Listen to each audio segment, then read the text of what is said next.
Mysuru to ಮಾನಮದುರೈ ಅಲ್ಲಿವರೆಗೂ ಕೂಡ ಆ ಟ್ರೈನನ್ನು ಇವತ್ತು ಫ್ಲಾಗಿಂಗ್ ಆಫ್ ಮಾಡಿದೆ.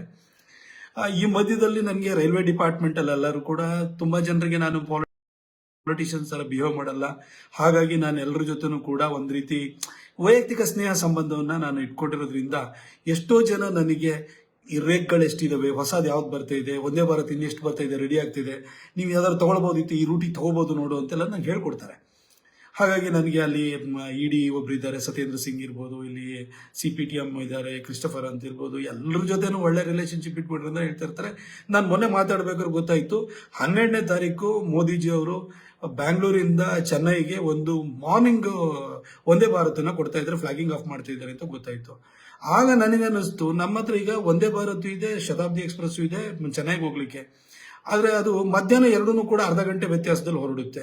ನಮ್ಮ ಬೆಳಗ್ಗೆ ಹೋಗಿ ಸಂಜೆ ಬರಬೇಕು. ಅದಕ್ಕೋಸ್ಕರವಾಗಿ ನಾನೇನು ಮಾಡಿದೆ, ಇಮಿಡಿಯೇಟ್ ಆಗಿ ಲೆಟರ್ ಡ್ರಾಫ್ಟ್ ಮಾಡಿಕೊಡು ಅಂತ ಅವರೇ ನನಗೆ ಇದು ಮಾಡಿ ಹೇಳ್ಕೊಟ್ರು. ನಾನು ಹೋಗಿ ನೀನು ಮಿನಿಸ್ಟರ್ ಆಫ್ ರೈಲ್ವೇಸ್ ಅವ್ರನ್ನ ಕನ್ವಿನ್ಸ್ ಮಾಡಬೇಕು, ಬೋರ್ಡನ್ನು ಕನ್ವಿನ್ಸ್ ಮಾಡಬೇಕು ಅಂತ ಹೇಳಿದ್ರು. ನಾನು ಹೇಳಿದೆ, ನಾನು ಬೋರ್ಡನ್ನ ಈ ಮಿನಿಸ್ಟರ್ನ ಕನ್ವಿನ್ಸ್ ಮಾಡ್ಕೋತೀನಿ, ಬಟ್ ನೀವು ಇಲ್ಲಿಂದ ನಿಮ್ಮ ಹತ್ರ ಅಭಿಪ್ರಾಯ ಕೇಳಿದ ಕೂಡಲೇ ಪಾಸಿಟಿವ್ ರೆಸ್ಪಾಂಡ್ ಮಾಡಿ ಅಂತ ಹೇಳಿದೆ.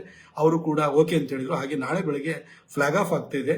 ಆದರೆ ನಮ್ಮಲ್ಲಿ ಅದರದ್ದು ಮೈಸೂರಿಂದ ಬೆಳಗ್ಗೆ ಹೋಗಿ ಚೆನ್ನೈಗೆ ಹೋಗಿ ರಾತ್ರಿಗೆ ವಾಪಸ್ ಬರುತ್ತೆ. ರಾತ್ರಿ ಅದರದ್ದು ಮೇಂಟೆನೆನ್ಸ್ ಅಂದರೆ ಪ್ರೈಮರಿ ಮೇಂಟೆನೆನ್ಸ್ ಒಂದು 6 ಅವರ್ಸ್ ಬೇಕಾಗುತ್ತೆ. ಆ 6 ಅವರ್ಸ್ನ ಮೈಸೂರಿನಲ್ಲಿ ನಾವು ಸ್ಟೇಷನ್ ಮಾಡಿ ಅದರದ್ದು ಬ್ರೇಕ್ ಶೂ ಇರ್ಬೋದು, AC ಇರ್ಬೋದು ಎಲ್ಲ ಚೆಕ್ ಮಾಡ್ತಾರೆ, ಕ್ಲೀನಿಂಗ್ ಇರುತ್ತೆ. ಆದರೆ ನಮ್ಮ ಹತ್ರ ಅದಕ್ಕೊಂದು ಪಿಟ್ ಲೈನ್ ಬೇಕಾಗುತ್ತೆ, ಅದು AC ಎಲ್ಲ ಚೆಕ್ ಮಾಡಿದ್ರೆ ಅದಕ್ಕೆ ಎಲೆಕ್ಟ್ರಿಫಿಕೇಶನ್ ಆಗಿರಬೇಕಲ್ಲ, ಹಾಗಾಗಿ ಅದು ಸ್ವಲ್ಪ ವಿಳಂಬ ಆಗ್ತಾ ಇರೋದ್ರಿಂದ ನಮಗೆ ನಾಳೆ ಅದು ಚೆನ್ನೈಯಿಂದ ಫ್ಲಾಗಿಂಗ್ ಆಫ್ ಆಗುತ್ತೆ, ಬ್ಯಾಂಗ್ಳೂರ್ ಬಂದು ಮತ್ತೆ ಚೆನ್ನೈಗೆ ಹೋಗುತ್ತೆ. ಏಪ್ರಿಲ್ 5ನೇ ತಾರೀಕಿಂದ ಅದು ಮೈಸೂರಿಂದ ಹೊರಟು ಚೆನ್ನೈಗೆ ಹೋಗಿ ವಯಾ ಬ್ಯಾಂಗ್ಳೂರ್ ಚೆನ್ನೈಗೆ ಹೋಗಿ ಚೆನ್ನೈಯಿಂದ ಮೈಸೂರಿಗೆ ಬರುತ್ತೆ. ಯಾಕೆ ಹೇಳ್ತೀನಿ, ಇದು 13ನೇ ಟ್ರೈನ್ ಆಗುತ್ತೆ. ಅಷ್ಟರೊಳಗಡೆ ಫ್ಲಾಗಿಂಗ್ ಆಫ್ ಮಾಡ್ಲಿಕ್ಕೆ ನನಗೆ ಆಗಲ್ಲ. ಯಾಕೆ ಅಂತಂದ್ರೆ ಚುನಾವಣೆ ಮಧ್ಯದಲ್ಲಿ ಇರ್ತೀವಿ ನಾವೆಲ್ಲ.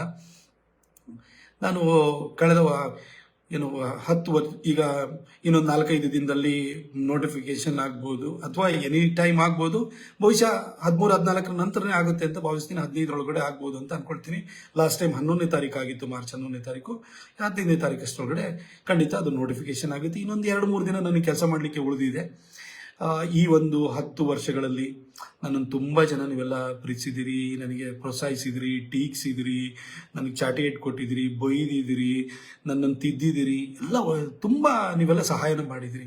ನನ್ನ ಪತ್ರಕರ್ತನಿದ್ದಾಗಲೂ ಕೂಡ ನನ್ನ ಸೈದ್ಧಾಂತಿಕ ನಿಲುವು ಬಗ್ಗೆ ಭಾಳ ತದ್ವಿರುದ್ಧವಾದಂಥ ನಿಲುವನ್ನು ಇಟ್ಕೊಂಡು ನನ್ನ ಟೀಕೆನೂ ಮಾಡಿದವರು ಇದ್ದೀರಿ.